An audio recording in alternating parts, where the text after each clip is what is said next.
আলু কেটে রেখে দিয়েছি ভালো করে ধুয়ে। কড়াই তেল দিয়েছি, এবার মাংসের আলুগুলো ভেজে নেব। দেখো আলু আমার ভাজা হয়ে গেছে, তুলে নেব। গোটা জিরে তেজপাতা দিয়ে দিলাম।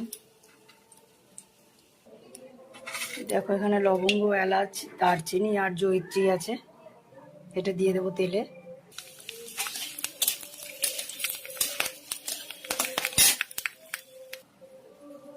দেখো আজকে খাসির মাংস করব, লবণ হলুদ মাখিয়ে রেখে দিয়েছি।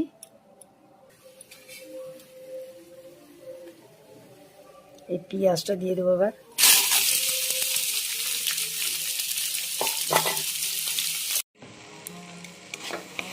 মশলাটা ভাজা ভাজা হয়ে এসছে, এবার মাংসটা দিয়ে দেবো।